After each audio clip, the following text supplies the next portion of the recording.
금융 시장의 현재 가장 핫 이슈인 신라젠에 대한 이야기를 드려보겠습니다. 신라젠 홈페이지에 보면 안내문, 금일 한국거래소는 당사의 상장 적격성 실질심사 대상 지정을 공시했습니다. 주주 여러분의 심려를 끼쳐드려 송구합니다. 며칠 전 문은상 대표가 이제는 전 대표가 됐죠. 사임을 하고 배임 횡령 혐의로 인해 가지고 지금 구속 기소된 상태이다. 자, 이거는 2015년 7월 21일 뉴스를 통해 가지고 말씀을 드려보겠습니다. 뉴스를 따라가다 보면 지금까지 어떻게 진행되었고 현재 어떤 상황인가를 알 수 있을 것입니다. 15년 7월 21일 이철 밸류 인베스트 코리아 사장 프로슈머 등장으로 크라우드 펀딩 곽강을 받고 있다. 프로슈머라는 거는 소비자와 생산자가 같다라는 부분들.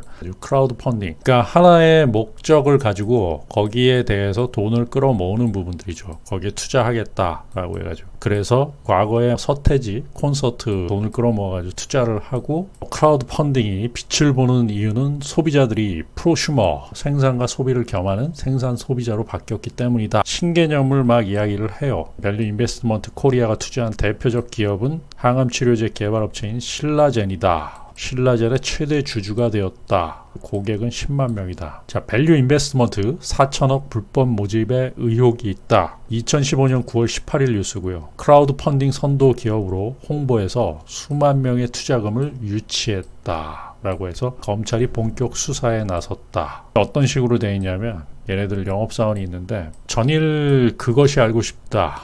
기획부동산이라는 부분들이 나오죠. 기획부동산을 하나 만들어가지고 거기 고용된 사람들, 영업하는 사람들에게 전화를 돌려가지고 일반 지지자들 이런 개인 투자자들을 끌어모아서 20%는 운용자금으로 쓰고 80% 가지고 운용을 하는 거죠. 이거는 VIK 운용자금, 그러니까 자기네들이 쓰고 먹고 그 다음에 월급 주고 이러한 부분들, 나머지 80% 가지고 투자를 하겠다 하는 부분들이 나중에 드러났는데, 이 부분 7천억 원을 받았으면 1,400억을 가지고 자기네들이 흥청망청 쓴 부분이 있죠. 이러한 부분들이 걸리면서 검찰 수사가 진행됐고, 자, 클라우드 펀딩 기업 검찰 수사 착수했고, 서울 남부지검 금융조사 일부에서 밸류 인베스트 코리아에 대한 이철 대표의 자택을 압수수색했다. 1인당 수천에서 1억 원까지 자금을 유치받아가지고 허가를 안 받은 거예요. 이게 유사 투자자문, 투자한 분들은 이게 실질적인 창투사 회사인지 알았는데 허가 자체가 없었고 유사 투자 자문이라 그래가지고 이게 사기죠. 이 부분을 가지고서 폰지 사기에 휘말린 부분이 고객으로부터 100% 자금을 받았어요. 100억을 받았다. 수만 명으로부터 100억을 받았다라고 하면 20%는 자기 시설이라든지 자기네들 월급이라든지 쓰고 80% 가지고 투자를 한 거야. 그러면 투자를 잘해도 80% 가지고 25% 수익을 내야 본전인데, 월급 쓰고 자기네들이 먹고 자고 하는데 다음 사람들이 오다가 끊겨버리면 폰지 사기죠. 돌려막기가 안 된다라는 부분이에요. 폰지 사기 한마디로 돌려막기다. 밸류 인베스트 코리아, 바로 이철 대표가 구속이 되었죠. 폰지 사기와 유사한 밸류 인베스트 코리아 돌려막기로 연명을 했다라고 해서 2015년 12월 2일 날 해서 미국의 폰지 사기와 유사하다. 투자금은 7천억 원에 달한다. 투자자는 3만 명. 엄청난 손해를 본 사건이에요. 고수익을 보장하겠다라고 해가지고 하는데, 영업사원들은 운영자금 명목으로 20%를 떼어갖고 나머지 80%로 원금 추가 수익까지 보장해야 된다라고 하는데, 매년 20%의 투자 수익을 내야 원금이 보장되는 셈이 아니죠. 25%죠. 80%를 가지고서 100%를 만든다라고 하면 25%의 수익을 내야지 원금이 보장되는 부분이다 라는 이야기를 드리고요. 폰지 사기 혐의로 구속이 되었고요. 밸류 인베스트 코리아 사기 진실 공방 해서 결국에는 구속이 되었죠. 이제는 신라젠에 대한 이야기를 드려볼게요. 신라젠, 미국 제너릭스 인수를 완료했다. 국내 암치료제 바이오벤처 회사인 신라젠의 미국 제약업체 제네릭스의 인수가 마무리됐다. 2014년 3월 19일에 총 인수 비용은 1,600억이죠. 제네릭스는 자회사로 편입했다. 팩사백, 암치료제인 팩사백에 거는 기대가 크고 성공 가능성을 보고 있다. 근데 이게 간암치료제인데 국내에서 이미 2009년도부터 나온 게 있어요. 카일 젠백스라고 해가지고 2009년도에 카일 젠백스를 인수를 해가지고 우리나라 기업은 젠백스로 나왔죠. 11년도에 이 췌장암 치료제가 될 수 있다라고 해가지고 엄청나게 올랐죠. 이게 뭐 엄청나게 올랐다가 3상 실패를 하면서 폭락을 했고, 거기서 다시 한번 설거지가 한번 더 들어갔죠. 결국에는 임상 3상에 실패했다라고 해가지고 상당히 주가가 폭락을 했죠. 그 다음 단계가 나온 게 바로 팩사백이에요. 암 치료제 같은 경우는 성공하기가 굉장히 힘들다. 이거는 소가 바늘구멍에 들어갈 부분보다도 더 힘들다라는 이야기를 드렸고요. 14년 3월 19일 이것도 하나의 그림을 그렸다라고 저는 봐요. 그림을 그린 부분들. 작년에 제가 신라에게 비판을 했거든요. 유튜브 초창기에 신라젠을 투자해서는 안 된다. 그때 당시에 그러니까 대다수 사람들이 이 제 거를 보고서 이 반대 의견은 굉장히 많았죠. 그때가 한 6만원 정도 주가였거든요. 지금 7,800원까지 8토막 정도가 난 상태에서 상장 폐지 실질 심사에 들어간 부분이기 때문에 거의 1년 한 2개월 정도 걸렸나요? 그때 투자해서는 안 된다라고 저는 이야기를 드렸고요. 암 치료제는 굉장히 힘듭니다. 한번 안 되면은 동일한 부분이기 때문에 암 치료제에 있어서는 쉽지 않아요. 여기에 대해서 밸류 인베스트 코리아에서 지분을 투자를 했고요. 이거는 2014년 5월 20일 신라젠이 제네릭스를 인수를 하면서 매년 70만 명이 죽는 간암 정복 토종 바이오 기업이 해낸다. 신라젠 전 세계 10개국서 임상 3상 동시 진행. 이때부터 큰 그림이 그려지기 시작하죠. JX594 이게 팩사백입니다. 임상 실험에 돌입하겠다. 이거는 2015년 4월 28일 미 FDA 임상 3상 진입 성공한 토종 바이오 사업가의 꿈 해가지고 이렇게 나오는 굉장히 뭐 대단하게 그려졌죠. 글로벌 항암 신약이 목표이다. 모능상 대표의 사진과 더불어 이 임상 3상이 진행이 된다라는 것을 공식화한 부분이고요. 이거는 SH홀딩스 신라젠 투자로 한박 웃음을 지었다. CB를 10억 원어치 인수를 해서 주당 4,200원으로 알려졌는데 장외 시장에서 엄청나게 폭등을 하면서 28,000원, 뭐 한 5배 넘게 폭등을 했죠. 언론 플레이를 굉장히 많이 했죠. 2015년도 같은 경우 장외에서 가장 핫했던 종목 중에 하나죠. 자, 밸류 인베스트 코리아 이제 4,000억 불법 모집의 의혹이 제기된다. 2015년 9월달 드디어 밸류 인베스트 코리아에 대한 수사가 진행이 되려고 하고 있죠. 클라우드 펀딩 선도 기업이다라고 해가지고 수만 명의 투자금을 유치를 했는데 검찰이 본격 수사에 나서면서 봤더니만 유사 수신이에요. 허가를 받지 않은 투자업으로 허가를 뭐 금융사라든지 증권사라든지 아니면 창업 투자회사 뭐 이러한 정부에다가 허가를 받는 부분들이 있는데 이거는 허가도 안 받은 유사 수신업체, 무허가 사설 업체라고 할 수 있습니다. 인베스트 코리아 자금 운영 구조에서 4천억, 7천억을 모집할 수 있었던 부분들은 뭐냐 하면 이 이철이라는 인물에 의존한 부분들이 많이 있어요. 이철이라는 인물이 친노, 노무현 재단과 관련된 학교 그러한 부분들을 수료를 했고 또 강의를 하면서 유시민 씨 같은 자기네 정권 실세죠. 어떻게 보면 정권 실세를 끌어들인 부분들도 분명히 있어요. 유시민 씨 같은 경우는 몰랐다라고 검찰 수사에서 뭐 무혐의 처분이 나오긴 했지만 거기 가가지고 강의를 했었고 이런 부분들이 문제가 굉장히 심각했죠. 그러니까 투자자 입장에서는 이런 사람들이 있는데 이 정권과 관련된 부분이 있기 때문에 오히려 야 이런 사람이 이거 한다라고 하면은 친노, 친문 이러한 지지자들 입장에서는 그러면 이게 진짜 믿을만 하겠구나라고 해가지고 그래서 이게 더 또 큰 문제가 발생이 되었다라고 할 수 있고요. 무혐의이긴 하지만 도덕적인 책임을 가지는 부분들은 분명히 있다라고 저는 봅니다. 그것으로 인해 가지고 피해자가 양산이 되었기 때문에 일정 부분은 책임을 지는 부분들, 법적 책임은 없을 수 있지만 도덕적 책임이 분명히 존재할 수 있다라는 부분들을 저는 말씀드리고요.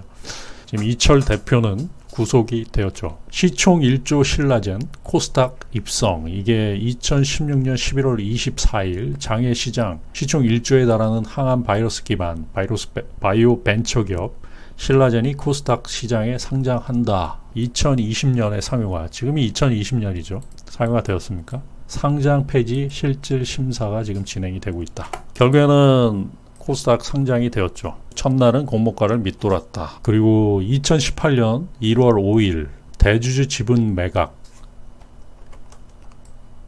신라젠 세금 납부에 불가피한 상황이다라는 이유로 대주주 지분을 매각한 부분이 있었죠. 자, 문은상 대표와 특수관계인 구명은 지난해 12월 21일부터 이달 3일까지 271만 3,997주를 장내 매도했다. 지분율 20.52%에서 16.53%로 줄었다라고 하는데 엄청나게 팔았죠. 판 가격이 이제 10만원 선, 10만원이 넘었을 때 지분을 매각했던 부분이었다. 신주 인수권부 사채가 주식으로 전환되면서 발행한 차익의 증여세가 수백억 원 발생했고 해당 BW를 받고자 해가지고 매각했다라고 하는데 검찰 수사에 의하면 횡령 배임이 발생했다라고 해가지고 지금 구속된 상태예요. 자, 이렇게 해가지고 신라젠 대주주 지분 대량 매도 논란에 주가 급등락 경인일보에서 이야기됐는데 회사 측 악의적 루머 강력 대응한다. 회사 입장문을 냈죠. 이게 2018년 1월 6일이에요. 국민들이 더 분노하는 부분들은 뭐냐면 이런 거죠. 자신의 이익을 위해서 팔았어요. 10만원 고점 10배 가가지고 10만원에 팔았어요. 그것도 막 그 전에 뭐 장에서 들어간 부분들을 팔았는데 거기에 대해서 주가가 급락하니까 주주들이 분노해가지고 언론에서도 밝혀내고 막 뉴스가 나오는데 이러한 부분에 대해서 회사 측 입장에서는 이게 악의적 루머다라는 부분들, 결국에는 악의적 루머가 아니라 문제가 있었죠. 모든 대부분의 분들이 분노하는 부분들이 바로 이런 것들. 이것뿐만 아니라 신라제 팍스넷 뉴스, 이거는 2019년 3월 12일 뉴스입니다. 팍스넷에서 신라젠에 대한 보도가 있었어요.